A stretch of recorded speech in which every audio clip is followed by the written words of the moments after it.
Good morning Vic ule hi tukin chu Sunday tuk ani a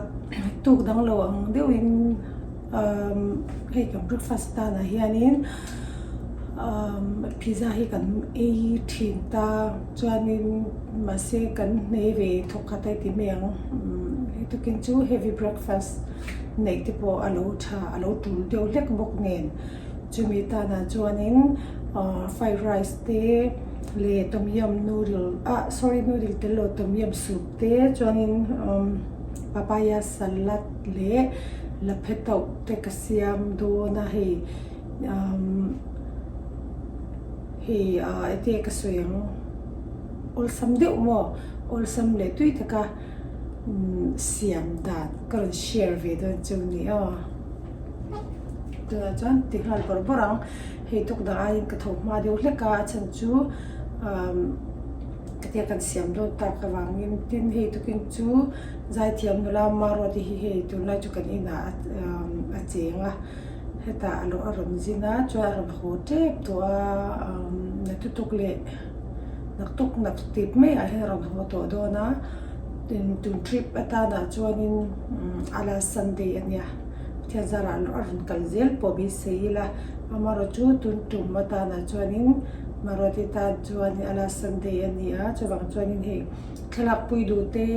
le kom du tu le engten nga le don sia ka te chuwang tak zok chuan ania heavy breakfast han siam ka tu de ni siam bara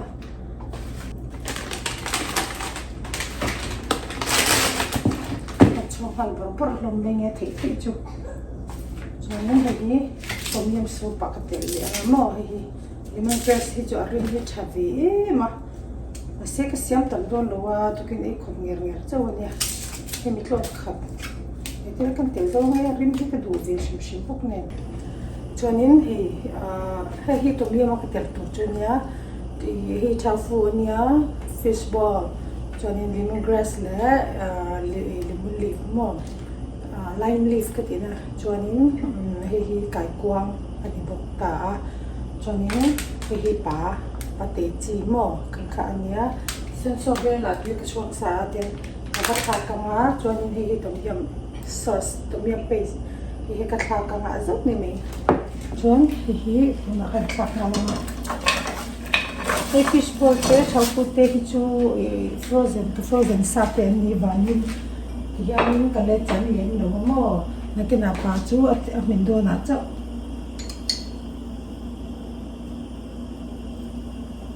da hey sapli chicken broth emo mo min he mi chuan ni chen chuan ti ma se ke tu ka du ve chi len lo mo ya tui han hop du point hetia lo tui pa ngai ni na han ti hi ka du zo ka ho bata na chuan tom yum soup a chuan hi ratoi le mushroom le hei pu na hi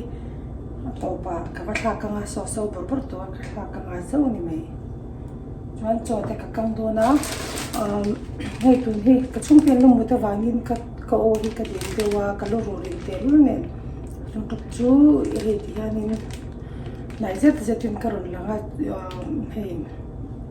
mi lo thia manga ka orol te ka dim ve mai ba ka hei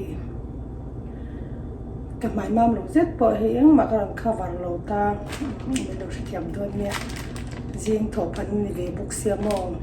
ka o te po le tho phan o roi boka hi lo sadip ka ni ta abo sa ti hanin ka sa hi lo sadip chi kan ti ho kamo tian kan min sa ti meng ka chok ro ka thir bela ka tiang min sa hin tian ka da thi na cho kan du le lo piang hian na ul sam ve ka mong mai man ul sam hei ground meat ho ka po ni se ar sa po vok sa po ni se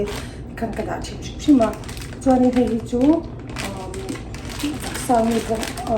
si chu sa zo ka ni so le vok sa artuinen ka kang do ni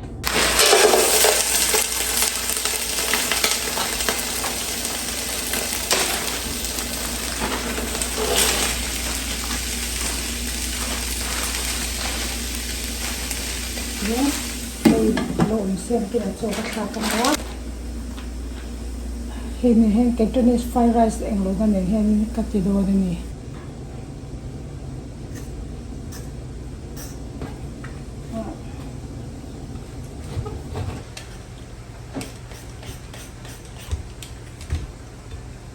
cái kiểu bột bột var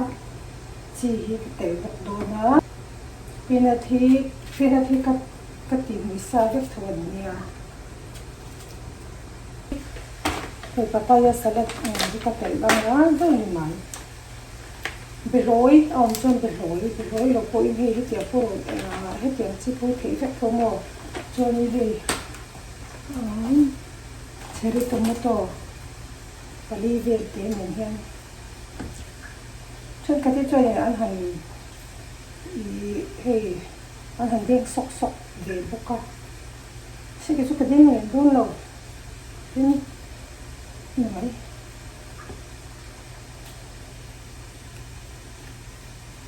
cái cho cảnh bộ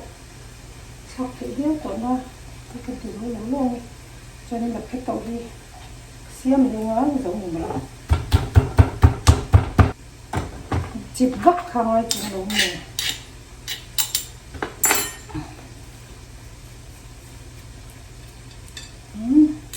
khi mình để mang cho cái căng phân lỗ này thật à đây cả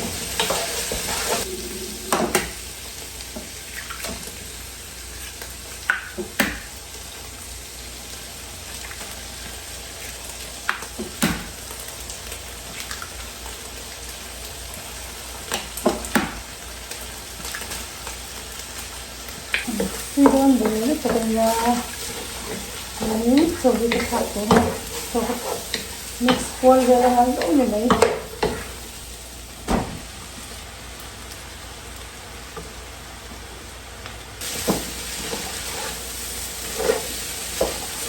저는 볶아 내가 안 볶아. 이 많이.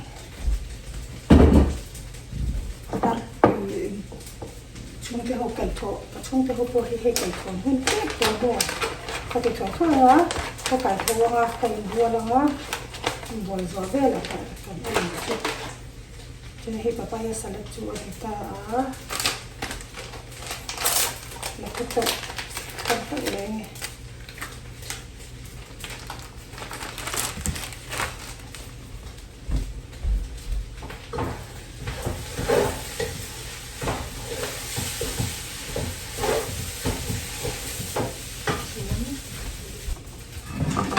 là cái tậu về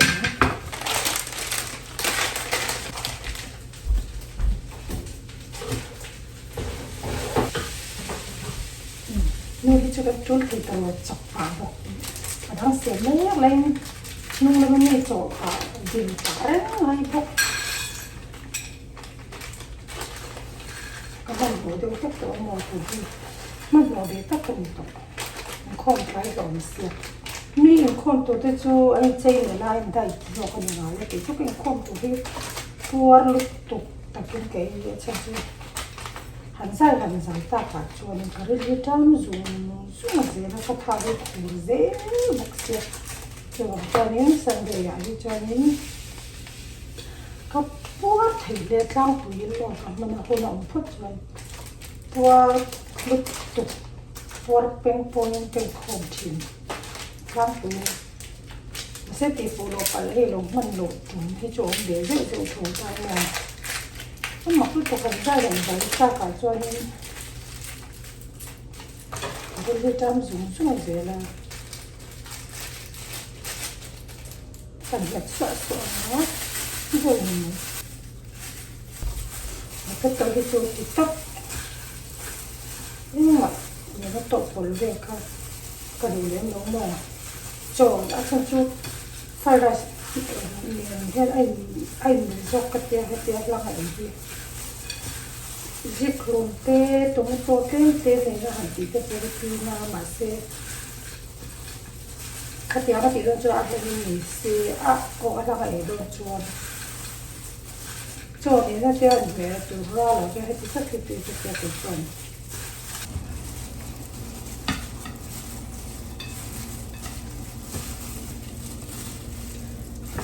đen đôn lộc cái chút thì anh rồi lấy được cái gì là cái gì cho nên chắc cái pot thì nhau con anh ấy thấy nó hơi phá cả phá bây giờ chắc cái gì là chụp bút xia chắc cái chỗ cái tên nó nói là什么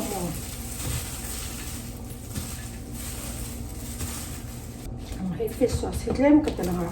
đâu này mày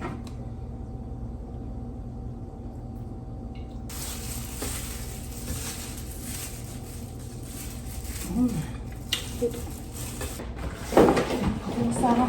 mình này ạ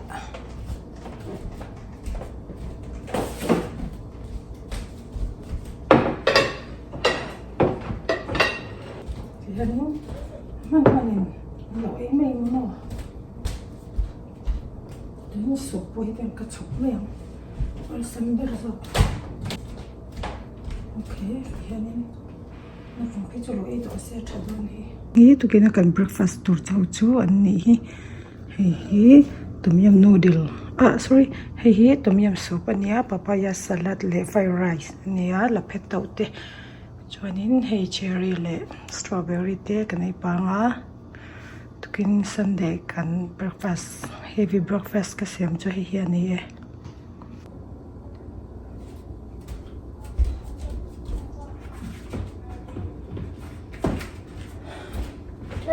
aya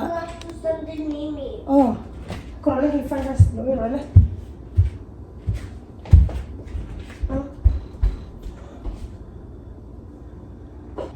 cái fried rice itu juga kesian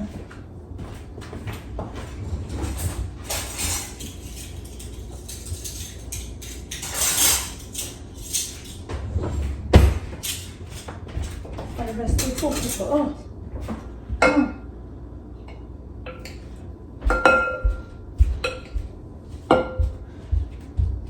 Boleh?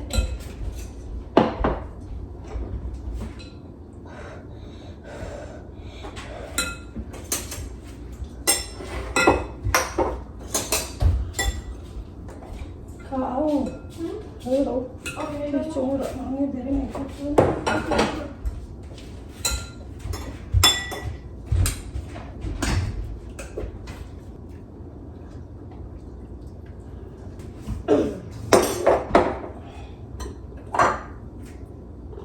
Ada pera rồi đấy.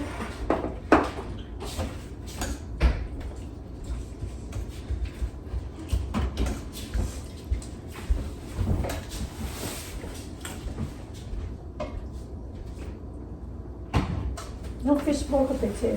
cái bể tàu chưa thở, cháo phu cái bể chén. cái này trang bắt lồng,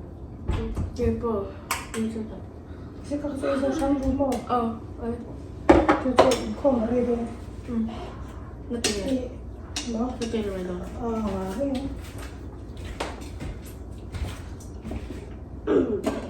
cắt in rồi là cái là cái tàu này hay chỗ thẳng.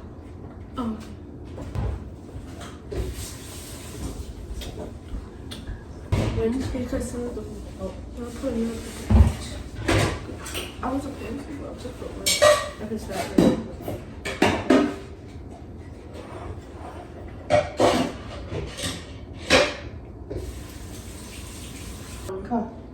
Por deve no.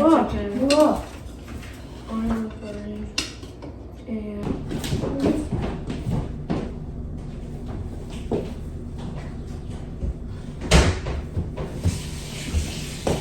John, hey, với here gas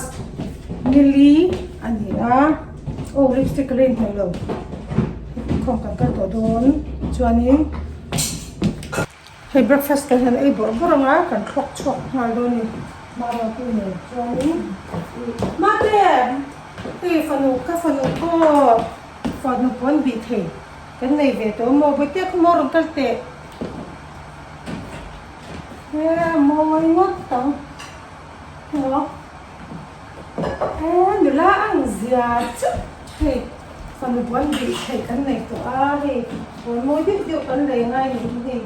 anh này rùa xin ready tuyến anh cho không chắc tôi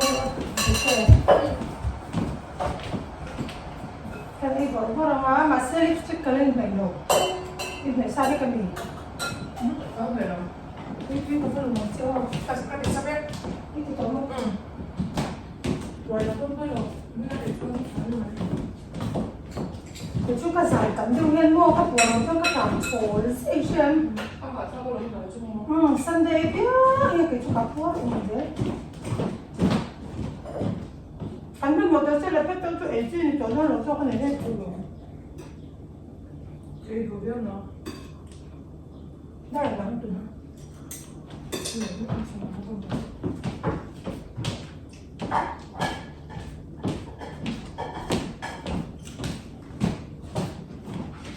Lepas ni sabah kan ni. Ni semua pengaruh kan tu kan orang pecah ni lepas. Ni lah ada contoh orang biasa.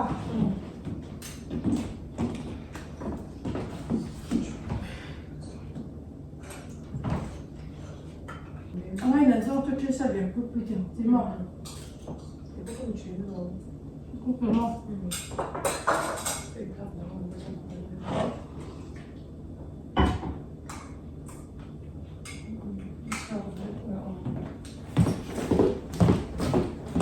Apa học thang anh làm thì nó phát đến là anh nó rất xíu tục.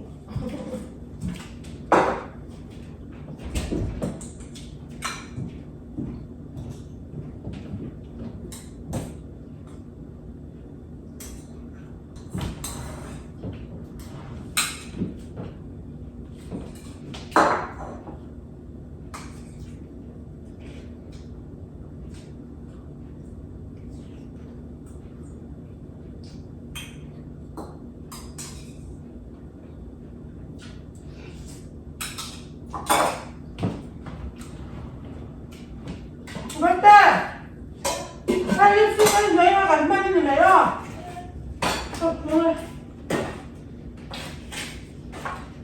Dan tu kan Sunday pun kan dah tu ada dia lah. Tu kan sampai benar.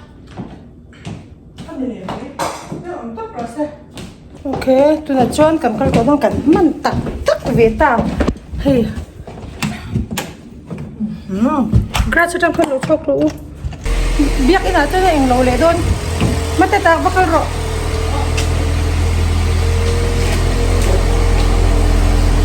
thì nula sia hi nula la lo ni to me hi ro oi Kami. hay biak in kan cheng hay au ma ro ti le boi tei pon moi khop mai bye bye u